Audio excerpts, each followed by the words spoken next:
ओम अज्ञानतिमिरान्धस्य ज्ञानाञ्जनशलाकया चक्षुरुन्मीलितं येन तस्मै श्रीगुरवे नमः। वाञ्छाकल्पतरुभ्यश्च कृपा सिन्धुभ्येव च पतितानां पावनेभ्यो वैष्णवेभ्यो नमो नमः। जय श्री कृष्ण चैतन्य प्रभु नित्यानंद श्री अद्वैत गदाधर शिवासादि गौर भक्तवृंद। हरे कृष्ण कृष्ण कृष्ण हरे हरे, हरे राम राम राम हरे हरे। कल हम पहुंच गए थे चैप्टर 12 में मध्य खंड और श्लोका नंबर 69 से नहीं, श्लोका नंबर 26।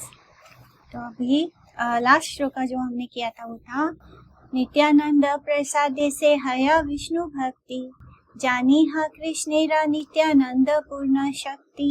यानी नित्यानंद प्रभु की कृपा से ही हमको विष्णु भक्ति प्राप्त की जा सकती है। और ये पक्का जान लेना चाहिए कि नित्यानंद प्रभु ही कृष्ण की पूर्ण शक्ति है।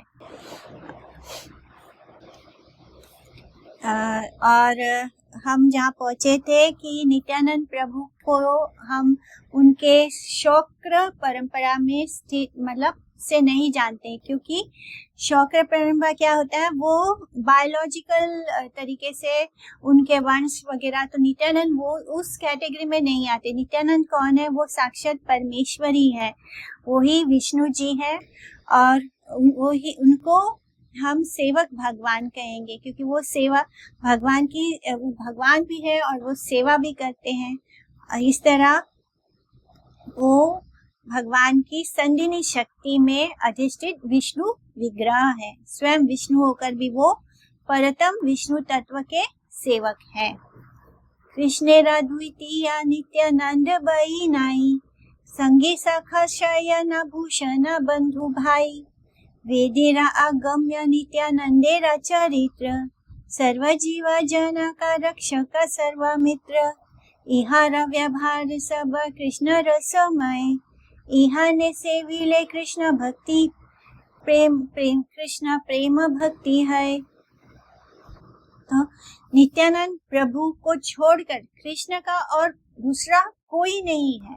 नित्यानंद कृष्ण के साथी हैं, उनके सखा है, उनके शयन है, यानी जब वो शेषनाग बनते हैं तो वो उनका शयन भी बन जाते हैं। भूषण है, बंधु है, भाई है, सब कुछ ही नित्यानंद है।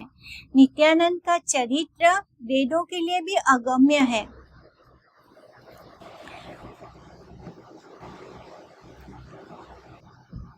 तो नित्यानंद प्रभु का जो चरित्र है उसको समझना वेदों के बस की भी बात नहीं है, वो भी अगम्य है। वे सभी जीवों के जनक हैं, वो रक्षक हैं और सभी के मित्र हैं। उनका संपूर्ण व्यवहार कृष्ण रसमय है। उनकी सेवा करने से कृष्ण में प्रेम भक्ति का उदय होता है। ऐसा कुछ नहीं है जो नित्यानंद नहीं है। नित्यानंद प्रभु ही कृष्ण के सब कुछ हैं। सखा, साथी, शयन, भूषण, बंधु, भाई, जनक, रक्षक, सब कुछ ही तो कौन है? नित्यानंद ही है। कृष्ण के दूसरे प्रकाश श्री बलदेव प्रभु ही श्री गौर सुंदर के प्रकाश नित्यानंद है, अतएव द्वितीय है। कृष्ण अद्वितीय है और नित्यानंद द्वितीय है। कृष्ण के जैसा कोई और है नहीं। और कृष्ण कौन है? नित्यानंद प्रभु द्वितीय है, यानी वो कृष्ण के ही सेकंड बॉडी है। नित्यानंद के अतिरिक्त अद्वितीय कृष्ण के तत्व विचार में अन्य कोई वस्तु है ही नहीं। वे गौरांग के साथी हैं, गौरांग के सखा है, गौरांग के शयन ब्रह्मन का आधार है, गौरांग के अलंकार है, गौरांग के आत्मीय एवं बड़े भाई हैं। नित्यानंद का चरित्र वेद पाठक तत्वविद गणों के लिए भी दुर्गम है वस्तु है। नित्यानंद से मूल महावैकुंठ में वासुदेव का संकर्षण रूप 5 रात्र गण विचार करते हैं।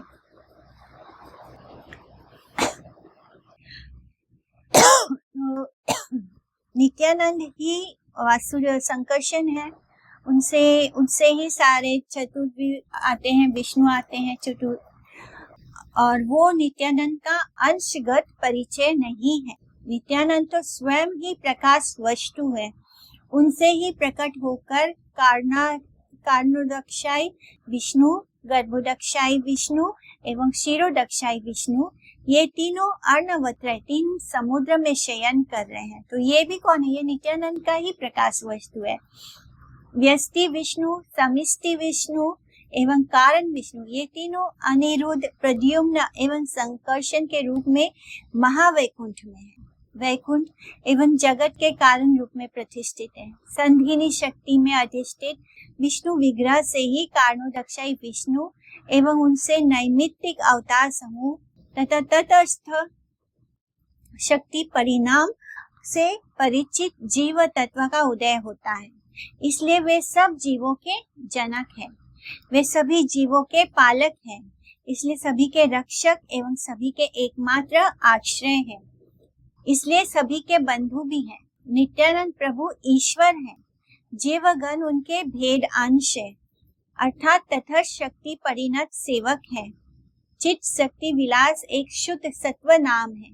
शुद्ध सत्व में यत वैकुंठ आदि धाम, षड विधैश्वर्य तहा सकल चिन्मय, संकर्ष अनेरा विभूति सब जाने ह निश्चय। तो सब कुछ जो कुछ भी जो क्रिएशन जो फर्स्ट पार्ट से स्टार्ट होता है, बलराम जी, पहले बलराम जी आते हैं, फिर बलराम जी से संकर्षण विष्णु तत्व आते हैं, सारे विष्णु, कारणोदक्षाई विष्णु, गर्भोदक्षाई विष्णु, शिरोदक्षाई विष्णु, ये सब नित्यानंद प्रभु से ही आ रहे हैं, क्योंकि नित्यानंद ही बलराम है। तो सब कुछ संकर्षण, वो स्वयं ही संकर्षण है। तो देखा जाए तो सारी लीला जो कर रहे हैं वो कौन कर रहे हैं? बलराम जी ही कर रहे हैं। तो इस तरह कृष्ण के लिए तो सब कुछ ही बलराम जी है। कृष्ण अद्वितीय है तो बलराम जी द्वितीय है।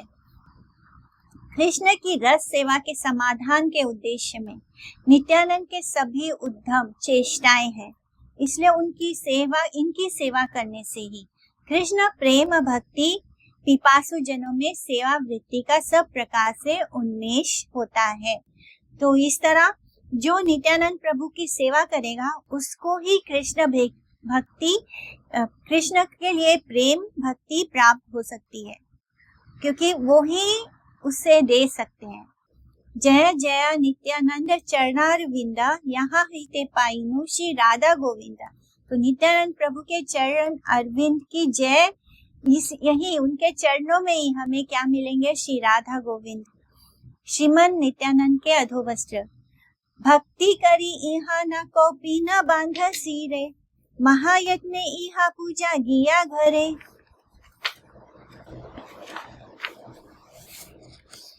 तो भक्ति पूर्वक इनकी कौपीन को सिर पर बांध लो और घर में जाकर महायत्न के साथ इसकी पूजा किया करो। तो महाप्रभु ने कल सबको नित्यानंद प्रभु का जो कौपीन है, तो जो साधक, जो सन्यासी होते हैं, वो एक ही वस्त्र धारण करते हैं अपने कमर के नीचे, तो उस वस्त्र को कौपीन कहा गया है। वो कौपीन जो होता है उसको उन्होंने चीरकर लंबा लंबा टुकड़ों में कर लिया, और फिर वो लंबे लंबे टुकड़े जो हैं उन पतले पतले, उसको उन्होंने सारे जितने भी वैष्णव जन थे उन सबको दे दिया महाप्रभु ने, और कहा कि इसको अपने सर पर बांध लो। जैसे हम वैष्णो देवी वगैरह जाते हैं तो कैसे वो सिर पे पट्टा बांध लेते हैं, उसी तरह इस तरह उन्होंने कहा कि सब लोग अपने सर पर इस कौपीन के टुकड़े को बांध लो, और फिर जब तुम अपने घर चले जाओ तो उस कौपीन को अच्छे से अपने विष्णु मंदिर में संभाल कर रखो और उसकी रोज पूजा किया करो। पाई या प्रभुरा आज्ञा सर्व भक्त गण, परम आधारे शिरा करीला बंधन। प्रभु की आज्ञा पाकर सभी भक्त जनों ने परम आदर और सम्मान के साथ उस कौपीन के टुकड़े को सर पर बांध लिया। महाप्रभु के आदेश मिल जाने पर भक्तों ने नित्यानंद के लज्जा वस्त्र कौपीन के खंडों को मस्तकों पर बांध लिया एवं प्रभु की आज्ञा के अनुसार उसे परम यत्न के साथ अपने घरों में ले जाकर वो नित्य पूजा सहित उसका समादर, यानी उसको सम्मान और आदर करने लगे। समादर भगवान के अथवा भक्तों के नाभि के नीचे के अंग प्रत्यंग के साथ संलग्न वस्तुओं को अपने निम्न अंगों से संलग्न वस्तुओं के समान मानना भक्ति शास्त्र पूर्णता विपरीत है। पूज्य जनों की पद धूलि, चरण रज एवं उनके अधो वस्त्र आदि वस्तुएं भक्ति पिपासु व्यक्तियों का भजन बल है। इनसे समानता करने अथवा घृणा करने से भक्ति पथ के पहले सोपान श्रद्धा में व्याघात होता है। भक्त पद धूलि आर भक्त पद जल, भक्त भुक्त शेष ए तीन साधनेरा बल, छाड़ी या वैष्णव सेवा निष्ठा रपे छे केवा। इस विचार में स्थित ना होने तक विष्णु भक्ति की प्राप्ति की कोई संभावना नहीं है। जब तक कि हम भगवान के भक्तों की सेवा नहीं करते तब तक हमको भक्ति प्राप्त नहीं होती। भक्ति क्या है? भगवान कृष्ण के लिए जो प्रेम है उसको ही भक्ति कहते हैं। भक्ति तब तक नहीं मिलती जैसे जो कनिष्ठ भक्त होते हैं, जो शुरू में भक्ति में आते हैं, उनको हम कनिष्ठ भक्त बोलते हैं। तो उनके अंदर वैष्णव के प्रति कोई आदर सम्मान या उनके प्रति कोई श्रद्धा निष्ठा कुछ नहीं होता है। वो वैष्णव सेवा नहीं करते। उनको लगता है कि भगवान केवल उनके अर्च विग्रह में है, तो इसलिए हम उनको कनिष्ठ भक्त बोलते हैं। लेकिन जब वही कनिष्ठ भक्त भक्तों का संग करता है, साधु संग करता है, इस सत्संग से क्या प्राप्त होता है? उनके मन में, उनको समझ में आता है कि जो कुछ भी साधु संग के द्वारा मिल रहा है, उनको जो कुछ भी वो भगवान के बारे में जान पा रहे हैं, वो किसके कारण जान पा रहे हैं? साधुओं के कारण जान पा रहे हैं। इस तरह उनके मन में वैष्णव सेवा के प्रति निष्ठा जागती है। और इसीलिए जब तक हम वैष्णव सेवा नहीं करते, जब तक हमारे अंदर वैष्णव सेवा करने की इच्छा नहीं आती है, विचार नहीं आता है वैष्णव जनों की सेवा करने का, तब तक तो भक्ति के द्वार तक भी हम नहीं पहुंच पाते हैं।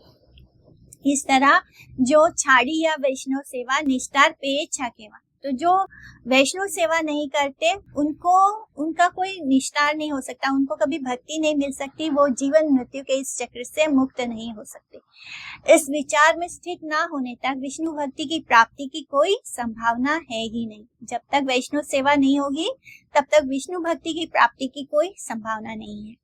अपने मल मूत्र एवं अपनों से निम्न विचार विशिष्ट मनुष्यों के मल मूत्र के साथ पूजनीय जन के मल मूत्र को समान धारा में विचारना कर्तव्य नहीं है। उस प्रकार का विचार उपस्थित होने से हरि गुरु वैष्णव सेवा में व्याघात होता है। परंतु जो हरि गुरु वैष्णव नहीं है, उसे हरि गुरु वैष्णव मानने से श्रद्धावान होने के बदले श्रद्धा विहीन होकर श्रद्धेय जनों के अनुग्रह से वंचित होना पड़ता है।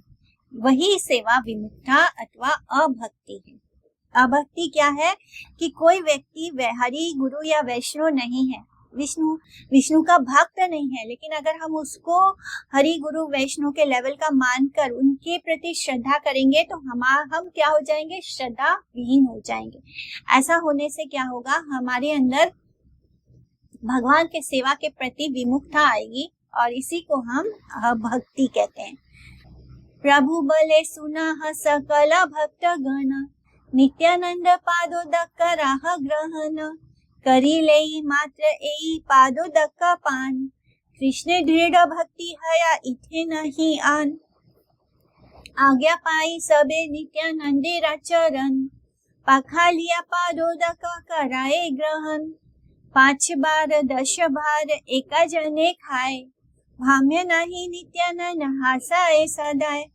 तो महाप्रभु ने नित्यानंद प्रभु को बैठाकर उनके सामने उनकी स्तुति की, लेकिन नित्यानंद प्रभु स्माइल करते रहे।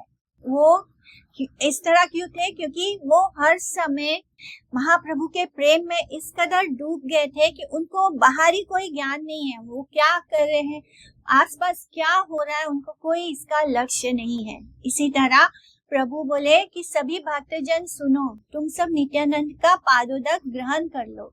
इस चरणामृत, इस पादोदक को ग्रहण करने मात्र से कृष्ण में दृढ़ भक्ति उत्पन्न होती है। ये बात एकदम सच है, क्योंकि नित्यानंद प्रभु एकदम कृष्ण प्रेम में डूबे रहते थे, हमेशा हंसते रहते हैं और आंखों से, नेत्रों से जल निकल रहा है, उनके अश्रु बहते रहते हैं। तो सभी को महाप्रभु ने आज्ञा दिया कि तुम सब नित्यानंद प्रभु के पादोदक को ग्रहण कर लो, और इसको ग्रहण करने से क्या मिलेगा? दृढ़ इच्छा कृष्ण भक्ति प्राप्त होगी। आज्ञा पाकर सभी ने उनके नित्यानंद के चरण को प्रक्षालन करके उनका चरणोदक ग्रहण किया। एक एक व्यक्ति ने 5-5 बार 10-10 बार उस चरण जल को पी रहे थे।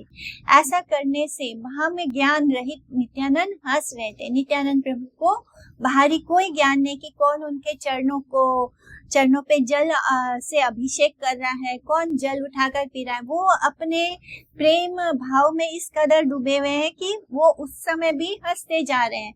तो हम उनके इस हंसने को हम मटेरियल दृष्टि से नहीं देख सकते, क्योंकि वो प्रेम भाव में है और इतने ज्यादा प्रेम भाव में है कि स्वयं उनके भगवान, उनके प्रभु उनके सामने उनकी स्तुति गा रहे थे और तब भी उनको इस बात का कोई भास नहीं होता है। आपने बसिया महाप्रभु गौर राय, नित्यानंद पादोदक कौतुके लौटाए। सबे नित्यानंद पादोदक करी पान, मत प्राय हरि बलि कराए आह्वान। केहा भले आजी धन्य हईला जीवन, केहा भले आजी सब खंडीला बंधन। केहा भले आजी हईला कृष्ण दास, केहा भले आजी धन्य दिवस प्रकाश। केहा भले पादोदक का बड़ा स्वादु लागे, एखो ने मुखे रमिष्ट नाही भांगे। कि किसे नित्यानंद पादोदकेरा प्रभाव, पान मात्र सबे हैला चंचला स्वभाव। केहा नाचे केहा गाय, केहा गाड़ी गाय, हुंकार गर्जन केहा कराए सदाय। उठीला परम आनंद कृष्णेरा कीर्तन, विवला हैला नित्य करे भक्तगण। शन के श्री गौर चंद्र करिया हुंकार, उठिया लागिला नृत्य करी ते आपार। नित्यानंद स्वरूप उठिला तत क्षण, नृत्य करे दुई प्रभु बेड़ी भक्त गणा। कार्य गाय केवा पड़े केवा कार्य घरे, केवा कारा चरणेरा धूली लय शिरे। केवा कारा गला धरी कराए रुदन, केवा कोना रूप करे नायाए वर्णन। प्रभु करियाओ कारो किछु भय नाई, प्रभु भृत्य सकले नाचाए एक थाई। नित्यानंद चैतन्य करिया कोला कुली, आनंदे नाचे न दुई प्रभु कुतूहली। पृथ्वी कंपिता नित्यानंद पाद तले, देखिया आनंदे सर्व गणे हरि बले। तो अब सब पे क्या असर होता है? उनके चरणों पादोदक यानी उनके चरणामृत को ग्रहण करने के बाद महाप्रभु श्री गौर राय स्वयं बैठकर आनंद के साथ नित्यानंद का पादोदक वितरण कर रहे हैं। स्वयं महाप्रभु अपने हाथों से सबको चरणामृत दे रहे हैं और सभी नित्यानंद के पादोदक को पान कर रहे थे। सभी मतों की भांति, एकदम मत जैसे उनको कोई नशा चढ़ गया हो, मतों के भांति हरि बोलकर पुकार रहे थे। कोई कहता आज जीवन धन्य हो गया, तो कोई कहता आज सारे बंधन टूट गए, कोई कहता आज हम कृष्ण के दास बने हैं, तो कोई कहता आज के दिन का प्रकाश धन्य हुआ। कोई कहता कि पादोदक बड़ा ही स्वादिष्ट लग रहा है, अभी भी मुंह का मीठापन दूर नहीं हुआ, यानी मुंह में अभी वो रस घुल रहा है। नित्यानंद के पादोदक में ना जाने क्या प्रभाव था कि पान करने के मात्र से सभी का स्वभाव जो है वो चंचल सा हो गया। उसे पीकर कोई नृत्य करने लगा, कोई गीत गाने लगा, कोई भूमि पर लोटपोट होने लगा, कोई निरंतर हुंकार गर्जन करने लगा। इस प्रकार से परम आनंद स्वरूप कृष्ण कीर्तन की गूंज उठने लगी और भक्तगण विवल होकर नृत्य करने लगे।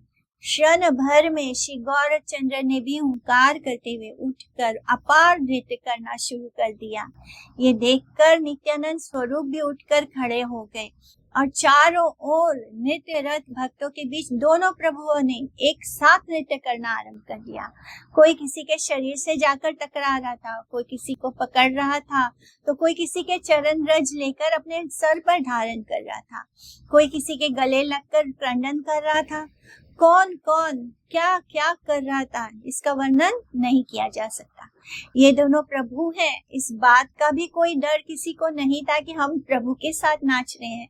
नित्यानंद और चैतन्य दोनों प्रभुओं ने परस्पर आलिंगन किया, फिर दोनों आनंद सहित नृत्य कर रहे थे।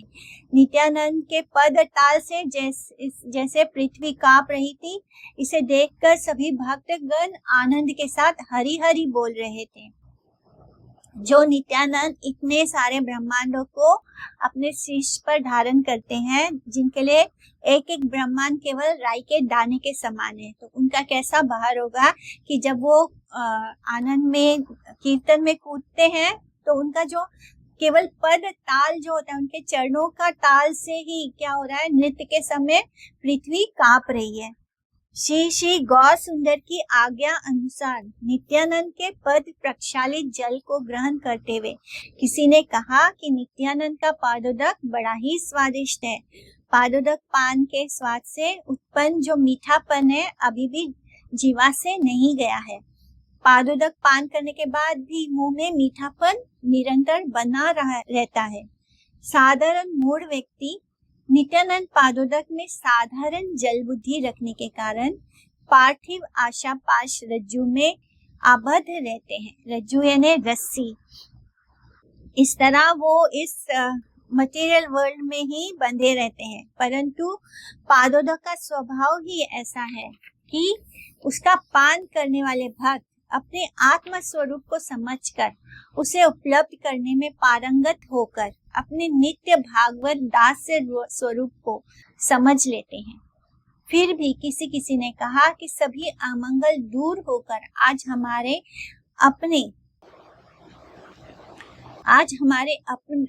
अपने स्वरूप की उपलब्धि के सुप्रभात का उदय हुआ है। और जो नित्यानंद के श्रीपाद पद्मों की तुलना अन्य जीवों के निम्न अंगों के साथ करने में रुचि दिखाते हैं, यानी नित्यानंद प्रभु तो कोई हमारी तरह मटेरियल बॉडी नहीं है, वो कोई हमारे जैसे मटेरियल नहीं है।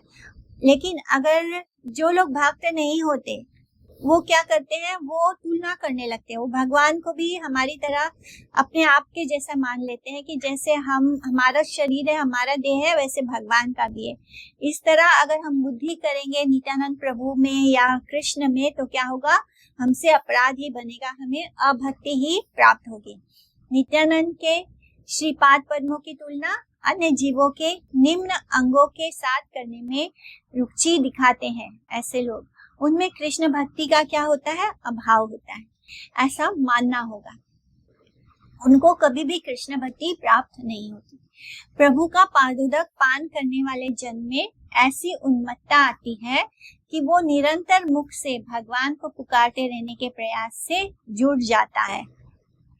जो लोग विषय रस में, सेंस ग्रेटिफिकेशन में प्रमत्त होकर अपने को गुरु मानते हुए नित्यानंद समझते हैं, उन सब नारकीय जनों की जड़ीय अनुभूति उनकी अहंकार विमूढ़ आत्मा को ही बढ़ा देती है। अहंकार विमूढ़ आत्मा यानी कर्ता, जो व्यक्ति अपने इस अहंकार में, अपने इस फॉल्स ईगो में है कि वो ये देह वो ही है, और उसको क्या लगता है कि जो कुछ भी कर रहा हूँ मैं ही कर रहा हूँ। तो ऐसे अहंकार से विमूढ़ आत्मा, विमूढ़ता को ही बढ़ावा मिलता है। अगर कोई विषय भोग कर रहा है, सेंस ग्रेटिफिकेशन में लगा हुआ है और फिर भी अपने आप को नित्यानंद समझता है, अपने आप को गुरु मानता है, तो उसको वो और भी ज्यादा मटेरियल इसमें चला जाएगा। प्रेम रसे मत दुई वैकुंठ ईश्वर, नाचे न लैया सब प्रेम अनुचर, ए सब लीलार कभू नाही परिच्छेद, आविर्भाव तेरो भाव मात्र कहे वेद, एही मत सर्वदिन प्रभु नृत्य करी, बसी लेना सर्वगण संगे गौर हरि, हाथे तीन ताली दिया श्री गौर सुंदर, साबारे कही न अति आमाया उत्तर, प्रभु भले एई नित्यानंद स्वरूपे रे, ये कराए भक्ति श्रद्धा से करे आमारे, इहा न चरण शिवा ब्रह्मारा वंदिता, अतेवा इहा ने करी हा सबे प्रीता, तिलोधका इहा ने याहार द्वेष रहे, भक्त हई ले से आमार प्रिया नहे, इहा नावा तास लागी वे का यारा गाय, ताहारे ओ कृष्ण ना छाड़ी वे सर्वथाय, प्रेम रस में मत होकर वैकुंठ के दोनों ईश्वर सभी अनुचरों भक्तों के साथ लेकर नृत्य कर रहे थे। इनके इन सब लीलाओं का कभी अंत नहीं होता है। वेद इन लीलाओं का केवल आविर्भाव होता है और तिरोभाव होता है। वो प्रकट होते हैं और अप्रकट होते हैं। दिन भर इस प्रकार से नृत्य करने के पश्चात प्रभु सभी भक्तों के साथ बैठ गए। फिर हाथों से 3 तालियां बजाकर श्री गौर सुंदर माया रहित होकर सभी भक्तों से कहने लगे। प्रभु बोले, इन नित्यानंद स्वरूप में जो भक्ति श्रद्धा रखते हैं, समझ लो वो मुझ में ही भक्ति श्रद्धा करते हैं। शिव और ब्रह्मा भी इनके चरणों की वंदना किया करते हैं। अतएव तुम सब इनसे प्रीति रखना। क्षण भर के लिए भी जो इनमें द्वेष करता है, नित्यानंद प्रभु में क्षण भर के लिए भी कोई द्वेष करता है, वो मेरा भक्त होने पर भी मेरा प्रिय नहीं है। यानी भले ही वो चैतन्य महाप्रभु का कितना भी बड़ा भक्त हो, कितना भी चैतन्य महाप्रभु को मानता हो, तब भी अगर उसके किसी के मन में नित्यानंद प्रभु के लिए थोड़ा सा भी द्वेष आ जाए, तो वो महाप्रभु को कभी भी प्रिय नहीं होगा, वो कृष्ण को कभी प्रिय नहीं होगा। इस तरह वो मेरा भक्त होने पर भी मेरा भक्त मेरा प्रिय नहीं है। इनकी हवा भी जिसके शरीर का स्पर्श कर लेती है, उसे फिर कृष्ण भी किसी भी अवस्था में त्यागते भी नहीं है। तो एक तरफ वो कहते हैं कि जो नित्यानंद प्रभु से द्वेष करेगा वो मेरा प्रिय नहीं है, लेकिन जो हवा नित्यानंद प्रभु को छूकर किसी के शरीर को स्पर्श कर जाए तो क्या होगा, उसके अंदर कृष्ण भक्ति हर अवस्था में आ जाएगी। यानी चाहे कैसी भी अवस्था क्यों ना हो, कृष्ण उसको कभी त्यागेंगे नहीं। श्री नित्यानंद प्रभु एवं श्री गौर सुंदर अभिन्न कलेवर हैं, दोनों अभिन्न है। श्री नित्यानंद की चरण सेवा द्वारा ही श्री गौर सुंदर की सेवा की प्राप्ति की जा सकती है। नित्यानंद के चरण कमल ब्रह्मा एवं शिव आदि समस्त गुणावतारों के आराध्य वस्तु हैं। जो लोग इस परम आराध्य वस्तु के प्रति अनुराग रहित होकर थोड़े समय के लिए भी उनके प्रति विद्वेष भाव का पोषण करते हैं एवं वही रंगा शक्ति माया की सेवा करने में लग जाते हैं, वे कभी भी श्री गौर सुंदर के प्रीतिभाजन नहीं बन सकते। देखो, तो साफ साफ लिखा हुआ है कि जो नित्यानंद प्रभु में अनुराग नहीं रखता, वो जो लोग परम आराध्य वस्तु के प्रति अनुराग रहित होकर थोड़े समय के लिए भी उनके प्रति अगर विद्वेष भाव का पोषण कर लेते हैं और माया देवी की सेवा करने में लग जाते हैं, तो वो कभी भी श्री गौर सुंदर के प्रीतिभाजन नहीं बन सकते। वायु के द्वारा सूक्ष्म गंध संचारित होती है। श्री नित्यानंद के शरीर की गंध के स्पर्श से भी कृष्ण भक्ति इतनी दृढ़ता को प्राप्त कर लेती है कि भजनीय वस्तु कृष्ण किसी भी अवस्था में उस गंध द्वारा स्पर्शित व्यक्ति का परित्याग नहीं कर सकते। चाहे कुछ हो जाए, फिर कृष्ण उस व्यक्ति को त्याग नहीं सकते। सुनिया प्रभुरा वाक्य सर्व भक्त गण, महाजय जय ध्वनि करी लता खन। उस समय महाप्रभु की बात सुनकर सभी भक्तजन जय हो की ध्वनि करके जोर जोर से उच्चारण करने लगे। भक्ति करी ये सुनाए ये सब आख्यान, तारा स्वामी हया गौर चंद्र भगवान। जो वे भक्ति सहित इस सब आख्यान को सुनते हैं, वे अपने स्वामी प्रभु के रूप में भगवान श्री गौर सुंदर को प्राप्त करते हैं। जो लोग श्री नित्यानंद प्रभु की लोकातीत चरित्र कथा का श्रद्धा के साथ श्रवण करते हैं, वे कभी भी श्री चैतन्य दास से किसी प्रकार से विमुख नहीं हो सकते। श्री नित्यानंद प्रभु के प्रति सेवोन्मुख व्यक्ति ही सर्वतोभाव से श्री गौर सुंदर का दास्य करने में समर्थ होता है। जो नित्यानंद प्रभु का सेवक है, दास है, वही एक्चुअली में श्री गौर सुंदर का दास्य बन सकता है। स्वामी शब्द मिल जाने से ही गौर नागरी संप्रदाय को ये नहीं समझ लेना चाहिए कि कांचन लता आदि कल्पित नादिया नागरिकगण की भांति वे भी जगत गुरु श्री नित्यानंद प्रभु के अभिन्न कलेवर श्री गौर सुंदर को व्याभिचार के रंग में रंजित कर प्राकृत विचारों का तांडव नृत्य दिखा सकेंगे। तो जो गौर नागरी संप्रदाय के लोग हैं, तो ये लोग गलत तरीके से श्री चैतन्य महाप्रभु, यानी ये सब जो सहजिया, इनकी कोई कमी नहीं है, जो जिनको हम सहजिया बोलते हैं, तो ऐसे लोगों का भी अपना संप्रदाय बना कर वो अपने आप को उनके फॉलोअर मानते हैं, श्री गौर सुंदर को व्याभिचारी के रूप में रंग में रंजित करके, तो वो उनको गलत तरीके से दिखाते हैं गौर हरि को। और इस तरह ऐसा करने से क्या होगा, वो इस तरह गलत करने से ऐसे लोगों को तो भक्ति कभी भी प्राप्त नहीं होती है। एंड जो उनके फॉलोवर्स हैं, जो उनसे दीक्षा लेते हैं या उनके संप्रदाय से जुड़ते हैं, वो भी नरक ही जाते हैं। नित्यानंद स्वरूपेरा ऐसा कला कथा, ये देखिला से ताहारे जाना ए सर्वथा, एई मत कटा नित्यानंदेरा प्रभाव, जाने यथा चैतन्यरा प्रिय प्रभाग, श्री कृष्ण चैतन्य नित्यानंद चांद जान, वृंदावन दास तछु पद युगे गान।